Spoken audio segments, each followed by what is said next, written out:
ॐ निधाय हृदि विश्वेशं विधाय गुरुवन्दनं बालानां सुखबोधाय क्रियते तर्कसङ्ग्रहः शङ्करं शङ्कराचार्यं केशवं बादरायणं सूत्रभाष्यकृतौ वन्दे भगवन्तौ पुनः पुनः ईश्वरो गुरुरात्मेति मूर्तिभेदविभागिने व्योमवद्व्याप्तदेहाय दक्षिणामूर्तये नमः। ओम शांति शांति शांति।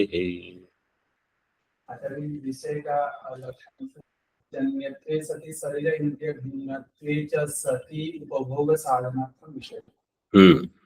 जन्यत्वे सति शरीर इंद्रिय भिन्नत्वे सति उपभोग साधनत्व। शरीर, इंद्रिय और विषय, इन तीनों को अलग गिना है न्याय में।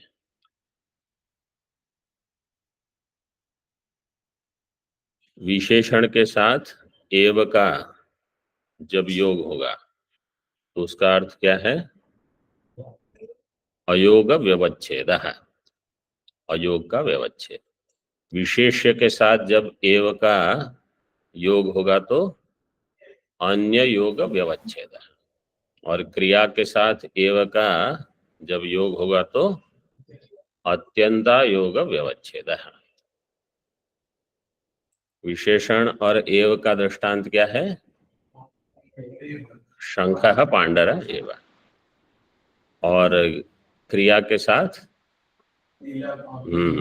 क्रिया के साथ नीलमब्जम भवत्येव। और विशेष्य के साथ महाराज जी हमेशा ऐसे उलट पलट करके पूछते हैं ताकि हम सतर्क रहें। उद्देश्य यही है कि बुद्धि जितनी सतर्क होगी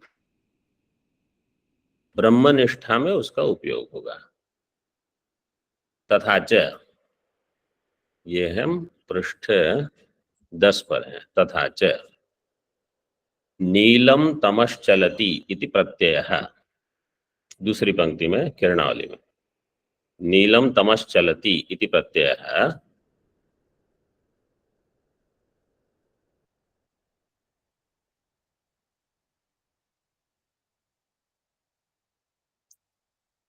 विशेष्य विशेषणयोराधाराधेय भाव विषयकः अबाधित प्रत्ययत्वात् घटवद् भूतलम् इति प्रत्यक्ष प्रत्ययवत् इति अनेन क्रियादि अधिकरणत्वं सिद्ध्यति। नीलम तमश्चलति इति प्रत्ययः, ये पक्ष है। विशेष्य विशेषणयोराधाराधेय भाव विषयकः, ये हो गया साध्य। व्याप्ति कैसे होगी?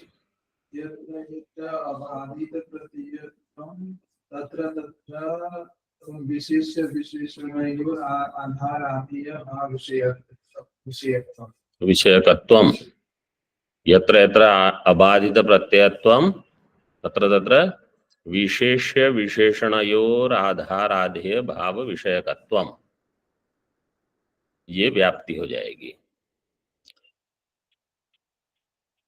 अब इस व्याप्ति को दृष्टांत दिया है घटवत भूतलम, वहां घटाना है। तो दृष्टांत में हेतु रहना चाहिए या साध्य रहना चाहिए?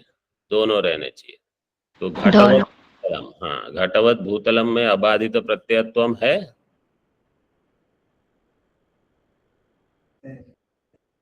अबाधित का अर्थ है कि वो प्रतीति बाधित नहीं होती। जैसे शुक्ति में रजत प्रतीति जो है वो बाधित हो जाती है, लेकिन घटवत भूतलम, अगर वहां से किसी ने घट उठा लिया और जल में रख दिया तो घटवत भूतल नहीं रहेगा, लेकिन अन्यथा वो अबाधित प्रतीति है। घटवत भूतलम इति प्रत्यक्ष प्रत्ययवत, तो ये प्रत्यक्ष प्रत्यय है, इसमें अबाधित प्रत्ययत्वम रहेगा।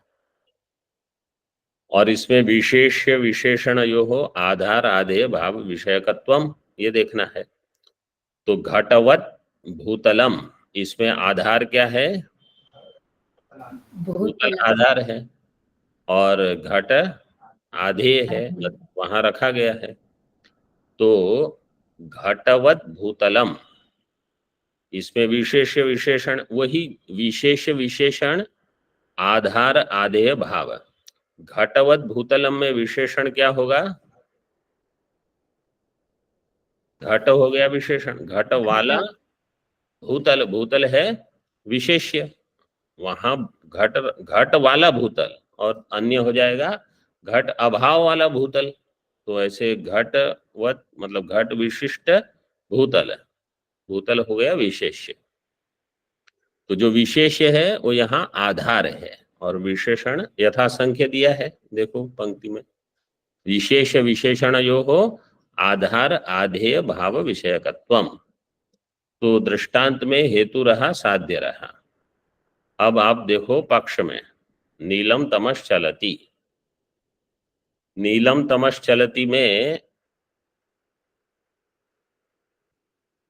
हेतु रहेगा कि नहीं?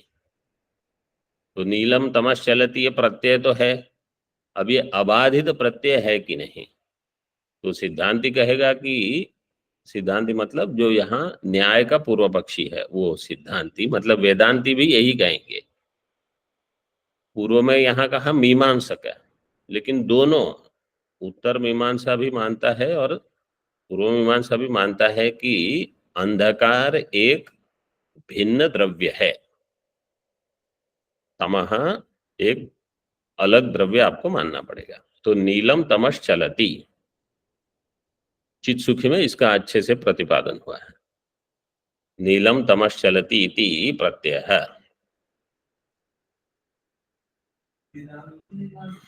वेदांति भी मानेंगे। वेदांति न्याय के लगभग सारे सिद्धांतों का खंडन करते हैं। नीलम तमस चलती, तो ये जो प्रत्यय है वो अबाधित है, क्योंकि हमको अनुभूति होती है कि अंधकार आ रहा है, अब अंधकार जा रहा है ऐसे, और वो नील रूप है उसका, तो इसलिए वहां साध्य भी रहेगा, विशेष विशेषणयोर आधाराधेय भाव विषयकत्वम रहेगा वहां। आगे देखो अब, इति अनेन क्रियादि अधिकरणत्वम सिद्ध्यति, इसके द्वारा तम में क्रियादि अधिकरणत्व की सिद्धि हो जाएगी, क्योंकि तम में चलन क्रिया रहती है। ऐसे क्रियादि अधिकरण आदि पद से रूप का भी अधिकरण, मतलब गुण का भी अधिकरण हो जाएगा। अब उसको अलग अलग अनुमान से बताते हैं। ततः तमसी द्रव्यत्व साधक अनुमानम दर्शयति, तम में द्रव्यत्व साधक अनुमान दिखा रहे हैं। कैसे? नील रूपाधारतया, दीपिका में देखो पूर्व पृष्ठ पर है, नील रूप अबाधित प्रतीति बलान नील रूपाधारतया क्रियाधारतया च द्रव्यत्वम तावत सिद्धम। नील रूप के आधार के रूप में और क्रिया के आधार के रूप में वहां द्रव्यत्व की सिद्धि हो जाएगी।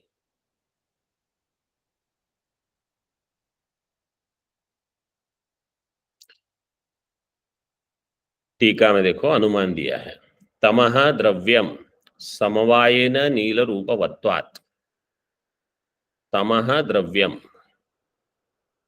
समवायेन नील रूपवत्वात्, समवाय संबंध से द्रव्य में गुण रहेगा।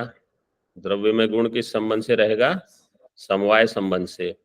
समवायेन नील रूपवत्वात्, तो तम द्रव्य में समवाय संबंध से नील रूप रहता है, इसलिए तम द्रव्य है। जैसे नील घटवत, नील घट में नीलत्व घट में किस संबंध से रहेगा? समवाय संबंध से। तो दृष्टांत में समवायन नील रूपत्वम है, द्रव्यत्व भी है, वहां घट है। इसी प्रकार तमह नील रूप वाला है, इसलिए वो भी, और वो समवाय संबंध से रहेगा वहां, इसलिए वो भी द्रव्य है। कोई पूछेगा आपको कैसे पता चला वहां समवाय संबंध से है, तो केवल हम ये बताएंगे कि, कैसे बताओगे आप लोग कहो। नील रूप तम में समवाय संबंध से है, ये कैसे पता चला? चूंकि वो रूप है, रूप होने के कारण वो किसी न किसी द्रव्य में आश्रित होगा, और जिस किसी द्रव्य में रहेगा वो समवाय संबंध से ही रहेगा। ऐसे करके समवाय न नील रूपवत्व। अब प्रश्न ये होगा कि वो द्रव्य है, उसकी तो सिद्धि अभी हुई नहीं है। द्रव्य की सिद्धि के बिना आप वहां कहते हो कि चूंकि ये रूप है इसलिए किसी न किसी द्रव्य में रहेगा, और चूंकि ये किसी न किसी द्रव्य में समवाय संबंध से है, इसलिए वो द्रव्यत्व की सिद्धि हो जाएगी। रूप है तो रूप गुण होने के कारण कहीं न कहीं समवाय संबंध से ही रहेगा, कहीं न कहीं समवाय संबंध से रहेगा, और वो द्रव्य में ही रहेगा, इसलिए तमह जो है वो द्रव्य है। ऐसे यहाँ सिद्ध किया है, ज्यादा खींच खांच करने की आवश्यकता नहीं है, इतने से ही गाड़ी चला सकते हैं हम। इसी प्रकार क्रिया का भी आधार है। तमह द्रव्यम समवायेन क्रियावत्वात् अस्मदादि शरीरवत्। जैसे हमारा शरीर है, हमारा शरीर जो है वो क्रियावान है, और इस शरीर में क्रिया किस संबंध से रहेगी? समवाय संबंध से।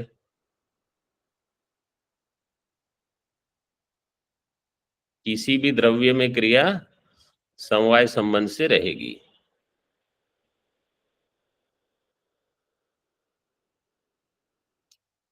अस्मदादि शरीरवत इति तस्य।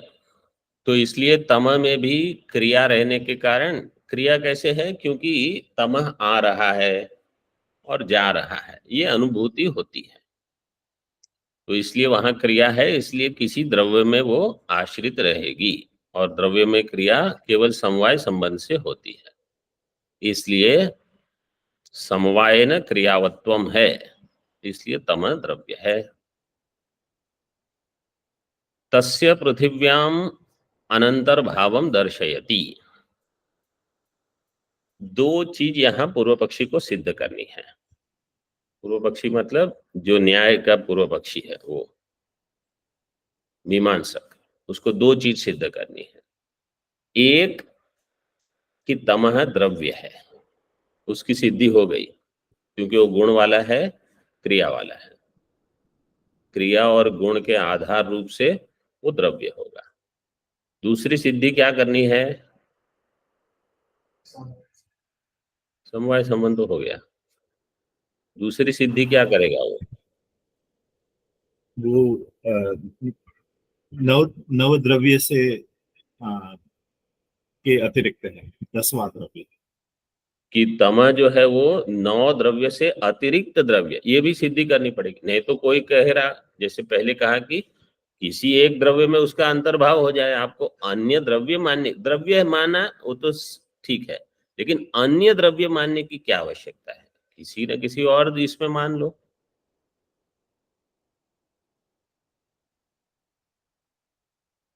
तस्य पृथिव्याम अनंतर भावम दर्शयति। अनंतर भाव का अर्थ क्या है? न अंतर्भाव। हाँ, न अंतर्भाव इति अनंतर्भाव। अंतर्भाव मतलब उन्हीं में से एक में हो जाना। न अंतर्भाव इति अनंतर्भाव, तो पृथ्वी आदि से भिन्न सिद्ध करना है अभी पूर्व पक्षी को।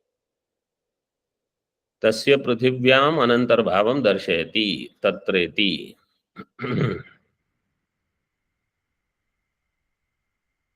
टीका, दीपिका टीका में देखो। पूर्व पृष्ठ पर अंतिम पंक्ति में, तत्र तमसो न आकाशादि पंचके अंतर्भावो रूपवत्वात्। तमः का आकाशादि पंचक में अंतर्भाव नहीं है। क्यों? क्योंकि तमः रूपवान है, रूपवत्वात्। आकाशादि पंचक, सोच के बताओ, आकाशादि पंचक में क्या लोगे?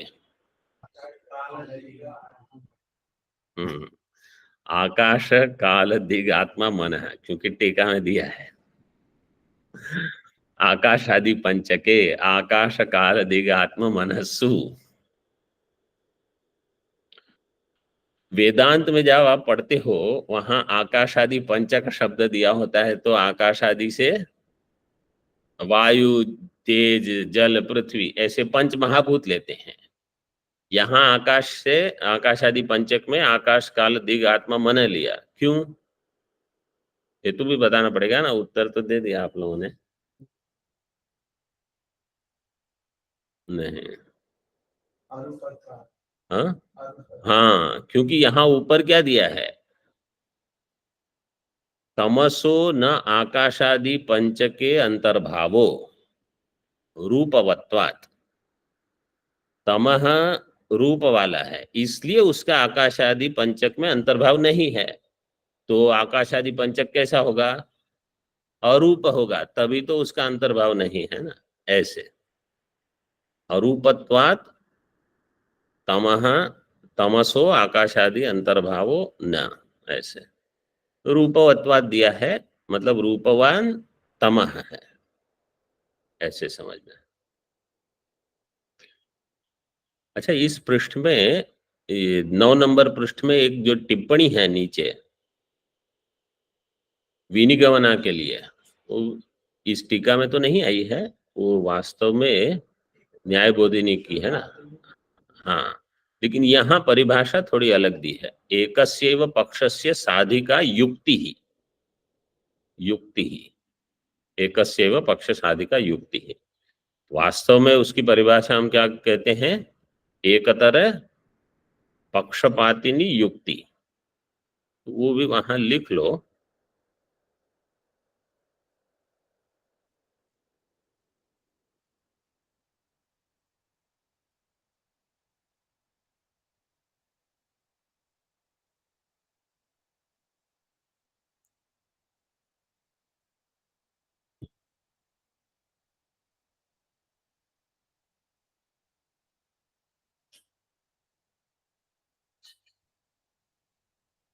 आकाशादि पंचके आकाश काल दिग आत्मा मनस्सु, ये 5 हो गए।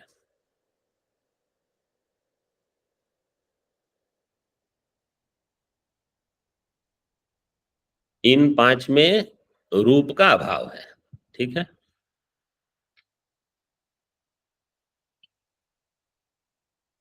आगे देखो, अनुमान दिया है। तमः आकाशादि प्रत्येक पंच अनंतर्भूतम समवायेन रूपवत्वात् यथा घट इति।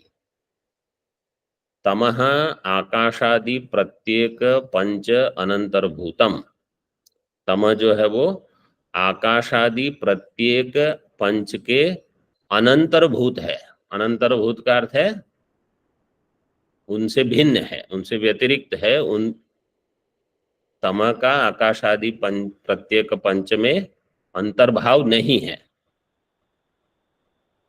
ये साध्य है। हेतु दिया समवायेन रूपवत्वात्, क्योंकि समवाय संबंध से वो रूप वाला है। कौन? तमः। और जैसे घट है, घट भी समवाय संबंध से रूपवान है, दृष्टांत में घट दिया है। और घट में आकाशादि प्रत्येक पंच अनंतर्भूतम, मतलब भूतत्वम। घट में क्या रहेगा? आकाशादि प्रत्येक पंच अनंतर्भूतत्वम, ये है कि नहीं?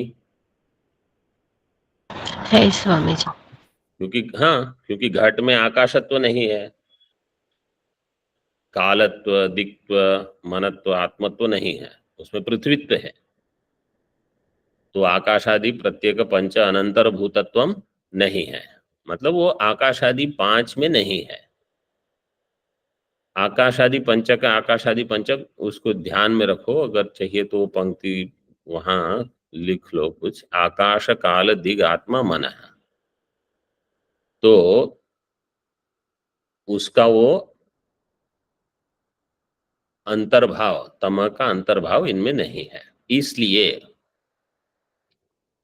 अतएव, अब मूल में देखो पहले, अतएव वायौ स्पर्शाभावात् सदा गतिमत्वाभावाच्च अतएव, अतएव न वायौ, इसी कारण से वायु में भी नहीं है। अतएव न वायौ, वायौ पंक्ति कैसे पूरी करोगे? अतएव न वायौ सती अंतर्भावम। वायौ अंतर्भावः, अतएव न वायौ अंतर्भाव। पूर्व पंक्ति क्या है?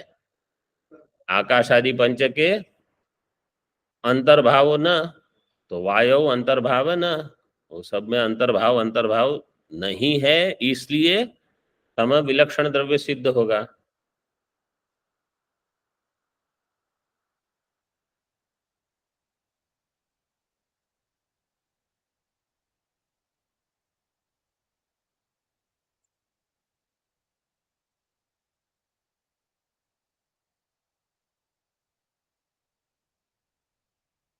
टीका में देखो, अतएव, अतएव कृष्ण रूपवत्वाद एव, कृष्ण रूप वाला होने के कारण ही, कृष्ण रूपवत्वाद एव,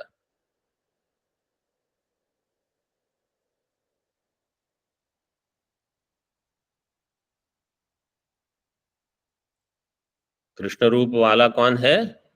तमः, इसलिए वायु में उसका अंतर्भाव नहीं है। क्यों वायु में अंतर्भाव क्यों नहीं होगा? क्योंकि वायु, वायु में रूपत्व नहीं। क्योंकि वायु में रूप नहीं है, वायु रूपम नास्ति।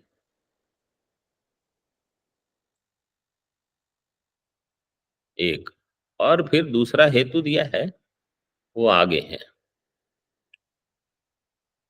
तथा च, आगे देखो टीका में, तमः वायु अनंतर भूतम समवायन रूपवत्वात् घटवत्। यहाँ अभी इतने सारे अनुमान दिए हैं, ये केवल अभ्यास के लिए है। एक बार तो समझ में आ ही गया है, आप बहुत सारी चीज स्वार्थानुमान से ही सिद्ध कर सकते हो, लेकिन यहाँ इतनी सारी अनुमान की पंक्तियां इसलिए दी है कि विद्यार्थियों को इसी ग्रंथ में बहुत अभ्यास हो जाए। पक्ष क्या है, साध्य क्या है, बार बार उसका और विचार की थोड़ी सूक्ष्मता आ जाए, क्योंकि यही चिंतन फिर और आगे प्रौढ़ ग्रंथों में भी आते रहता है। तमः वायु अनंतर भूतम समवायन रूपवत्वाद घटवत। तम जो है वो वायु के अनंतर भूत है। वायु के अनंतर भूत मतलब वायु में उसका अंतर्भाव नहीं है। समवायन रूपवत्वाद घटवत, पहले दिया आकाशादि प्रत्येक पंच अनंतर भूतम, अब दिया वायु अनंतर भूतम। बाकी हेतु वही है, दृष्टांत भी वही है, पक्ष भी वही है, केवल साध्य बदलते रहते हैं। ठीक है, यहां तक तो हो गया। आप लोग देखते रहो वही कि जो दृष्टांत दिया है उसमें हेतु है, उसमें साध्य है, पक्ष में हेतु है, इसलिए पक्ष में साध्य रहेगा। व्याप्ति तो कोई दोष नहीं होना चाहिए। इति आकाशादि पंचकस्य रूप अनधिकरणत्वात् इति भावः।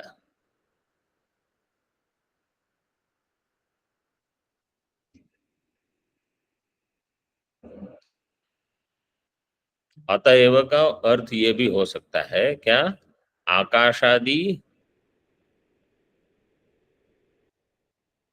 पंचकस्य, नहीं वो तो पंक्ति हो गई, हाँ आगे आगे, ठीक है ठीक है। कार्याभाव हेतु का अनुमानम दर्शयति, ये पंक्ति अब हम देखेंगे। कार्याभाव हेतु का अनुमानम दर्शयति। अब जो अनुमान दिखाएंगे वो क्या है? कार्य अभाव हेतु का अनुमान। कार्याभाव हेतु का, ये हो जाएगा बहुव्रीहि समास है। इसका विग्रह कैसे होगा? हाँ, कार्याभावो यस्य हेतुर यस्य, यस्य कस्य, अन्य पद क्या, अन्य पद क्या होगा? कार्यस्य अभाव कार्याभाव, कार्याभावो हेतुर यस्य अनुमानस्य, अनुमान हाँ तद अनुमानम कार्याभाव हेतुकम। फिर कह दिया कार्याभाव हेतु का अनुमानम दर्शयति। तो ऐसा अनुमान दिखा रहे हैं जिसमें कार्य अभाव जो है वो हेतु है, मतलब कुछ कार्य वहां नहीं है ऐसा। क्या? स्पर्शाभावात, ये अगला।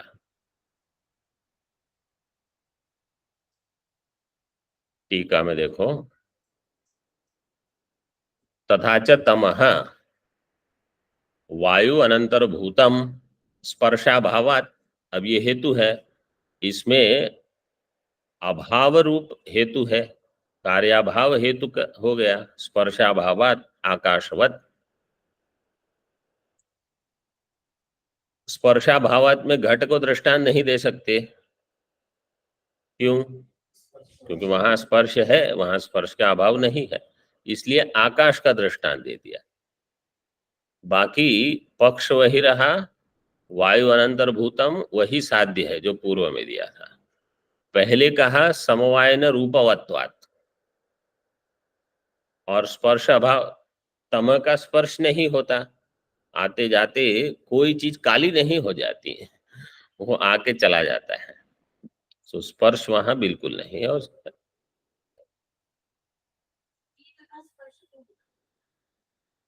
तम में शीत का स्पर्श नहीं है। तम में जो तम काल में सूर्य की किरण का अभाव है, इसलिए समझो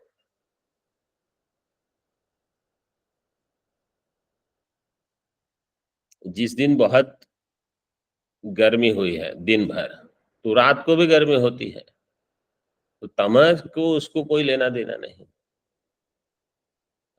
और जब सूर्य होता है तभी दिन में भी तो ठंड लगती है। तो क्योंकि तेज का अभाव है वहां, इसलिए तम को स्पर्श से कोई सीधे संबंध नहीं है।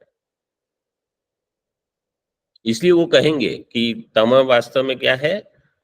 तेज का अभाव है, बस अभाव रूप मान लो।